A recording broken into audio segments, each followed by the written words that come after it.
Hey guys, it's April. Welcome back to my channel. Today we will be discussing some of the plants on my plant wish list. Just so you guys know, there are quite a few plants, so this will be part one of a two-part video. So get yourselves a drink, coffee, tea, whatever you like, and let's get started. So I have my naked here with me that I'm just gonna pour in a glass container.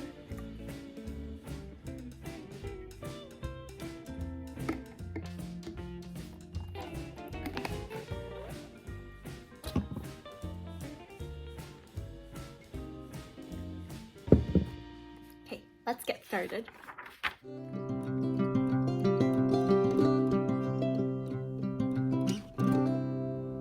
Okay, so the first two plants I have on my plant wish list have been here for well over a year, since last summer when I first got into houseplants.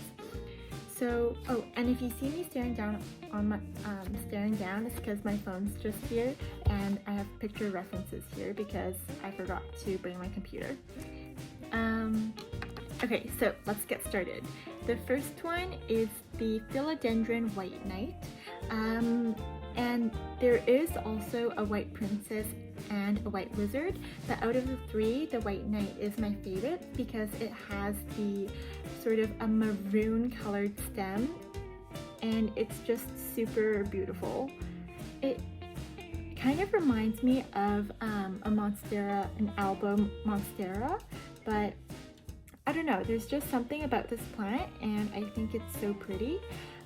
This plant is on the pricier side, and I haven't really seen anyone sell it here in BC, and if there were, it would probably go for hundreds and hundreds of dollars.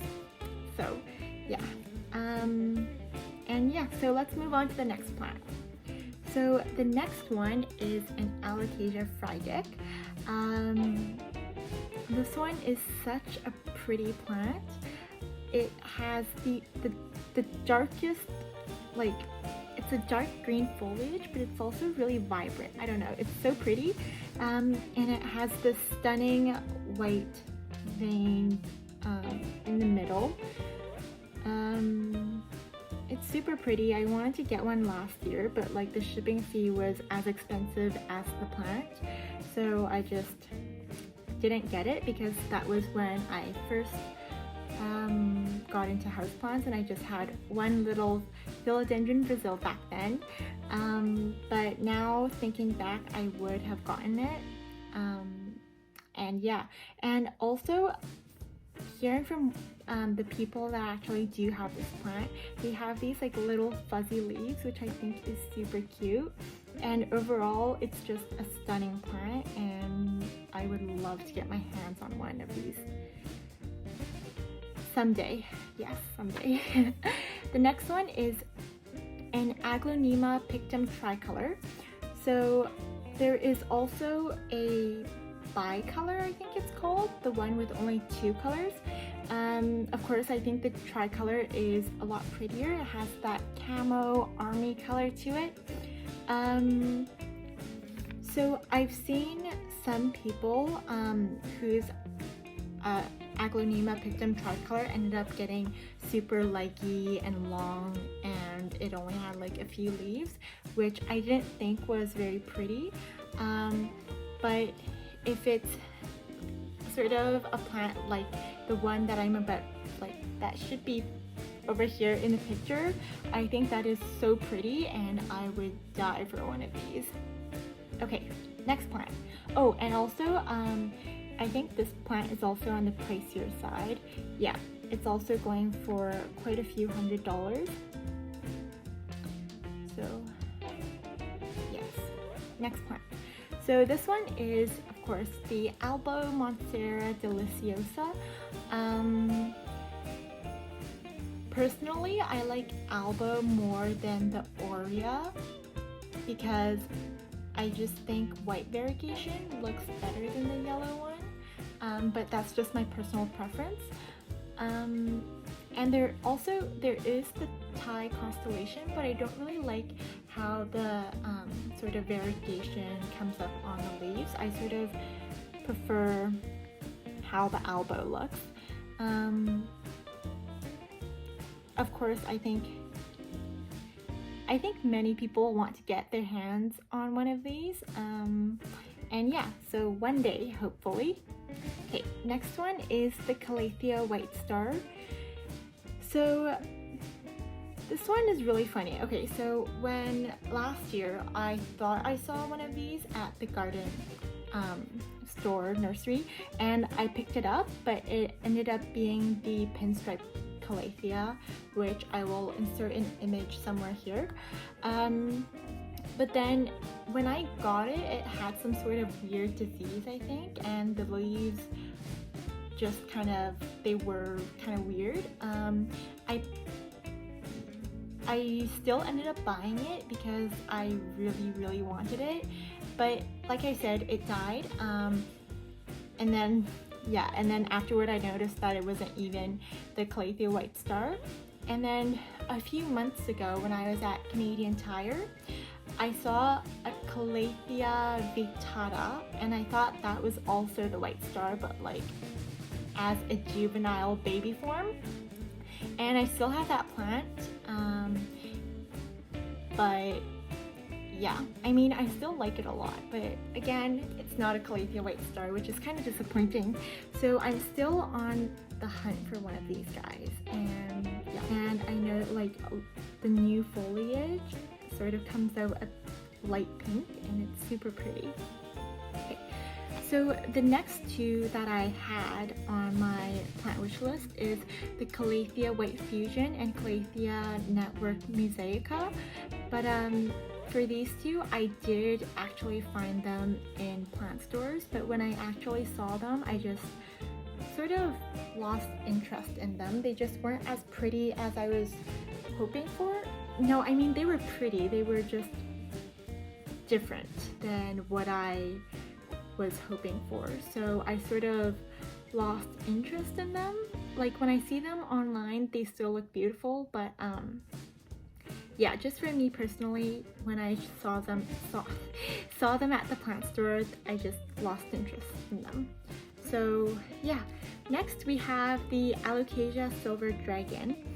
So there's also the Alocasia Dragon Scale, just like the normal one without the silver. I think when I first saw the dragon scale, I really liked it, and I had absolutely no interest in the silver dragon.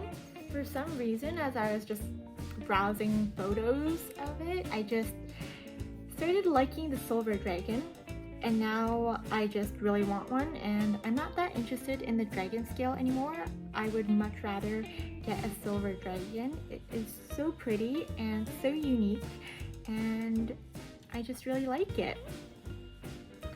Okay, next we have the Hoya Kerrii. So this one is super cute. It has the little heart leaf shapes. There is also the variegated one. I think there is the variegation on the outside, and I think there's also the one with the variegation on the inside. And there's also the Kerrii Splash, I believe, where it's sort of like the Hoya pubicalis. It has the silver splashes.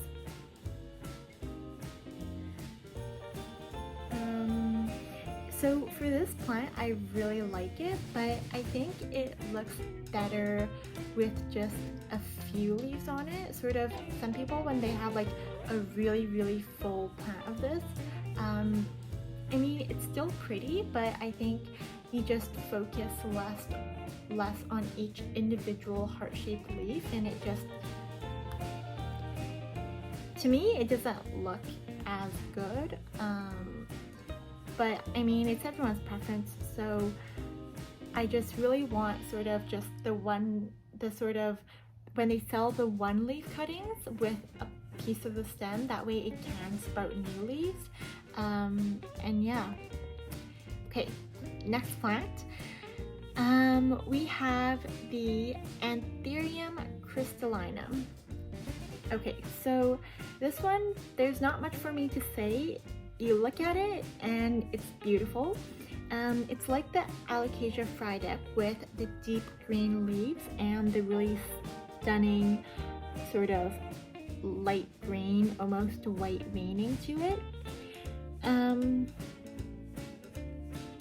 Yeah, it's super pretty. It's one of the few anthuriums on my wish list because I've never had an anthurium before, and to me, because of that, a lot of them look the same. So other than this one, I believe there is one more anthurium on my wish list, but yeah, that's about it. So this one, I believe it's also going for just a bit more than $100 on most of the websites I've been to. And yeah, it's really pretty. And also I'm kind of, because I've never had an anthurium, I'm kind of scared to get one because I feel like I might just end up killing it. So yeah. Okay, next plant. Next we have the Philodendron Gloriosum. So for the Philodendron Gloriosum, it's also super pretty with the big leaves and the white streak in the middle. I don't know, I think the dark green leaves and like the really light sort of veining is just, the contrast is so pretty, and I just really dig these plants. So for Philodendron Gloriosum, I feel like I'm only attracted to them when they are a decent size. So for example, if I had like a leaf this big, I wouldn't really like it that much. Just the ones with like big leaves, I really like. Yeah, if you guys have seen Kaylee Ellen's, her giant Gloriosum in her office, it is one of the most beautiful plants. And I wish I had one of those, but yeah. Yeah, they're so pretty. And I think they're also, yeah, I haven't really seen in like all the plant shops and online plant stores I've like browsed and went to, I've never seen any of them have Philodendron Gloriosums, and yeah. And honestly, online shopping, like sometimes on Etsy, it's like the price of the plant is reasonable. Like for me, for some plants, I would be willing to pay that amount for the plant, but then the shipping price is pretty much as expensive as the plant, and I don't know, it's just really annoying. Okay, so the next plant is a more common plant. It is the Philodendron Micans. So this one, supposedly it's supposed to be a pretty common plant, but I've never seen it anywhere, which is really weird because everyone is like, oh, I see it at Home Depot, oh, I found it at Canadian Tire, but I've never seen it anywhere, and I really want one. So the first while after seeing this plant, I just didn't understand why everyone liked it so much. Like, it was dark green and the new leaves were brown and kind of looked like poop. So I don't know what the big deal was, but now I also really like it. The velvety and fuzzy leaves are definitely a big plus, and I don't know what made me change my mind. I just really like the plant now. Yeah, so unfortunately I still haven't been able to find one, but if any of you guys see one, make sure to tell me and I'll go check the plant store out if it's near me. Okay, next we have the Begonia Maculata. So this plant is also known as the angel wing begonia, but after I did some further research, I realized that they are actually two completely different plants. So I used to refer it to the angel wing begonia, but now I call it Begonia Maculata. And yeah, so the Maculata is the one that I like. Some people do post pictures of this plant and call it the angel wing begonia, so I guess that's why many people get confused. But yeah, so I definitely like the Begonia Maculata more. And this is also one of the few begonia that I really like. I've never had a begonia before, and I hope this begonia is, because I don't know, begonias in general I'm just not a really big fan of, like their growth pattern, and for most begonias they have like really fragile stems, and yeah, I don't know. I'm not a big fan of begonia, but I really love Begonia Maculata. I think the big white spots are so unique and pretty, and especially when the leaves get large, they are so pretty. And also the red underside of the leaves, it's kind of like a Calathea or a Stramanthe. Do Stramanthe have? Or like prayer plants. Yeah, prayer plants. Okay, next we have the Hoya Obovata.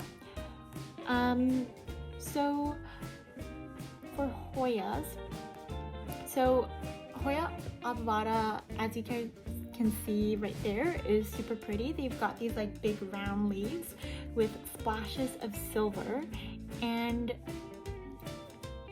like for Hoyas, I just really love the Hoyas with these big plump sort of thick leaves. And one of my wish list plants that you'll be able to see in part 2 of my houseplant wish list is also one with the big round leaf and also the plump and thick texture. There's just something about Hoyas that are like that just really draws me in, and I think they're so pretty. Yeah, so pretty. Okay, so next we have the Variegated Hoya Krinkle 8. This used to be on my plant wish list. I first saw this plant on the Crazy Plant Guy's channel when he was doing a houseplant tour, I believe, or a Hoya tour, I think. I don't remember, but that was when I first saw this plant, and I really liked it. But then as I was just reviewing my plant wish list just a few hours ago, I was looking at images of the Hoya Krinkle 8, and I just sort of lost interest in it. Of course, it is still a beautiful plant, but just compared to some of the other Hoyas or just plants in my plant wish list, I would rather have any one of them than this one. Yeah, it's no longer on my plant wish list now, but of course it's still a really pretty plant. So yeah.